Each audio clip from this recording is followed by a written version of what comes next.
ఆర్ఆర్బీలో paramedical పోస్టులకు notification. Railway ఉద్యోగాల కోసం ఎదురు చూస్తున్న మెడికల్ గ్రాడ్యుయేట్లకు శుభవార్త. రైల్వేలో పారామెడికల్ విభాగంలో ఉన్న 1376 పోస్టులను భర్తీ చేయడానికి తాజాగా నోటిఫికేషన్ను విడుదల చేశారు. దీనికి సంబంధించిన పూర్తి వివరాలను తెలుసుకునే ముందు మా ఛానల్ను మొదటిసారి చూస్తున్నట్లయితే సబ్స్క్రైబ్ చేసుకోండి. ఈ వీడియో ఎక్స్ప్లెనేషన్ నచ్చితే లైక్ చేసి షేర్ చేయండి. భారతదేశంలో ఇప్పటివరకు ఎన్ని Vande Bharat రైళ్లున్నాయి? A63, B49, C51, D67. రైల్వేలో ఉద్యోగాలు సాధించడం చాలా మంది కల, కానీ కొద్దిమంది మాత్రమే ఆ కలను నెరవేర్చుకోగలుగుతారు. భారతదేశంలో ఉన్నంత అతిపెద్ద రైల్వే నెట్వర్క్ ప్రపంచంలో ఏ ఇతర దేశాల్లో లేదు. రైల్వేలో ఉద్యోగం అంటే ఒక ప్రెస్టేజ్, స్టేటస్ గా భావిస్తారు. ఇక రైల్వేలో పారామెడికల్ కేటగిరీలో జాబ్ నోటిఫికేషన్ విషయానికి వస్తే, ఈ నోటిఫికేషన్ ఆగస్టు 17న రిలీజ్ అవుతుంది. అప్లై చేసుకునే చివరి తేదీ 16 సెప్టెంబర్ 2024. అప్లికేషన్ ఫామ్ ను ఎడిట్ చేసుకోవాలనుకునే వారు 17 సెప్టెంబర్ నుంచి 26 సెప్టెంబర్ 2024 లోపు చేసుకోవాలి. ఈ నోటిఫికేషన్ లో పారామెడికల్ పోస్టులు చాలానే ఉన్నాయి.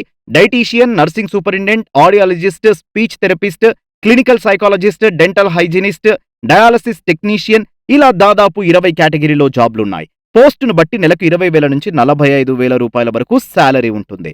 ఒక అప్లికేషన్ కు జనరల్ కేటగిరీకి చెందిన అభ్యర్థి 500 రూపాయలను కట్టాలి. అదే ఎస్సీ, ఎస్టీ, ఫిజికల్ హ్యాండిక్యాప్, మహిళలు, ట్రాన్స్జెండర్లు 250 రూపాయలను పే చేయాలి. తర్వాత సిబిటి టెస్ట్ అంటే కంప్యూటర్ బేస్డ్ టెస్ట్ అటెండ్ అయిన వాళ్లకు అప్లికేషన్ ఫీజులు మొత్తం రీఫండ్ చేస్తారు. అప్లికేషన్ పేమెంట్ ను ఆన్లైన్ లోనే చేయాల్సి ఉంటుంది. పోస్టులకు అప్లై చేసుకునే వారు తమ ఎడ్యుకేషన్ క్వాలిఫికేషన్ వివరాలను అప్లికేషన్ లో ఎంటర్ చేయాలి. ఒక అభ్యర్థి ఆన్లైన్ లో కేవలం ఒకసారి మాత్రమే అప్లై చేయాలి. ఆర్ఆర్బీ రైల్వే జోన్ల వారీగా వేకెంట్ పోస్టులను అనౌన్స్ చేస్తారు. ఆర్ఆర్బీ సికింద్రాబాద్ లో 79 పోస్టులు ఖాళీగా ఉన్నాయి. ఆర్ఆర్బీ ముంబైలో అత్యధికంగా 236 పోస్టులు వేకెన్సీ ఉంది. అప్లై చేసుకున్న అభ్యర్థులకు ముందుగా కంప్యూటర్ బేస్డ్ టెస్ట్ ఉంటుంది. గంటన్నర ఉండే ఈ టెస్ట్ లో మొత్తం 100 మల్టిపుల్ చాయిస్ ప్రశ్నలుంటాయి. నెగిటివ్ మార్కింగ్ కూడా ఉంటుంది. కాబట్టి అప్లికెంట్స్ పరీక్ష రాసే సమయంలో చాలా జాగ్రత్తగా ఉండాలి. ఈ టెస్ట్ లో అడిగే ప్రశ్నలన్నీ general awareness, maths, science, reasoning కు సంబంధించినవే ఉంటాయి. సిబిటి టెస్ట్ తర్వాత షార్ట్ లిస్ట్ అయిన క్యాండిడేట్లను డాక్యుమెంట్ వెరిఫికేషన్, మెడికల్ టెస్ట్ కు పిలవడం జరుగుతుంది. డాక్యుమెంట్ వెరిఫికేషన్ సమయంలో క్యాండిడేట్ అన్ని సర్టిఫికెట్లను సమర్పించాలి. ఇచ్చిన సమయం లోపు గనక డాక్యుమెంట్లను సమర్పించకపోతే క్యాండిడేటర్ ను రద్దు చేస్తారు. ఇక డాక్యుమెంట్ వెరిఫికేషన్ తో పాటు మెడికల్ టెస్ట్ కూడా పాస్ కావాల్సి ఉంటుంది. మెడికల్ టెస్ట్ కూడా పాస్ అయిన వాళ్ళకు మాత్రమే జోనల్ వైజ్ గా ఉన్న ఖాళీలను చూసి పోస్టులను అలాట్మెంట్ చేస్తారు. ఉద్యోగానికి ఎంపిక కావాలంటే ముందుగా సిబిటి టెస్ట్ లో షార్ట్ లిస్ట్ కావాలి. నార్మలైజేషన్ పద్ధతి ద్వారా క్యాండిడేట్లను ఫిల్టర్ చేస్తారు. దీంట్లో రైల్వే బోర్డు నుంచి ఎటువంటి గందరగోళం జరగదు.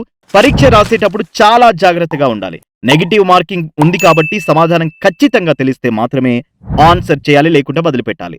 రాంగ్ ఆన్సర్ చేస్తే 3వ వంతు మార్కు కోల్పోవాల్సి వస్తుంది. ఆర్ఆర్బీ రిలీజ్ చేసిన ఈ పారామెడికల్ జాబ్ నోటిఫికేషన్ లో మొత్తం 20 కేటగిరీల్లో వేకెన్సీస్ ఉన్నాయి. కేటగిరీని బట్టి అప్లై చేసుకునే అభ్యర్థికి ఏజ్ లిమిట్ ను ఇచ్చారు. టోటల్ గా 1376 పోస్టులను భర్తీ చేయనున్నారు. వీటిలో నర్సింగ్ సూపరింటెండెంట్ కేటగిరీలో అత్యధికంగా 713 వేకెంట్ పోస్టులున్నాయి.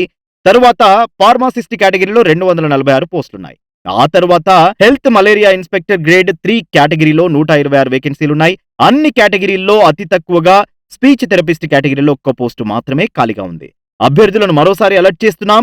ఆర్ఆర్బీలో పారామెడికల్ జాబ్లకు అప్లై చేసుకునే అప్లికెంట్స్ కు చివరి తేదీ 16 సెప్టెంబర్ 2024. క్యాండిడేట్లు ఆలస్యం చేయకుండా వెంటనే అప్లికేషన్ ప్రాసెస్ ను స్టార్ట్ చేయండి. Wish you all the best friends.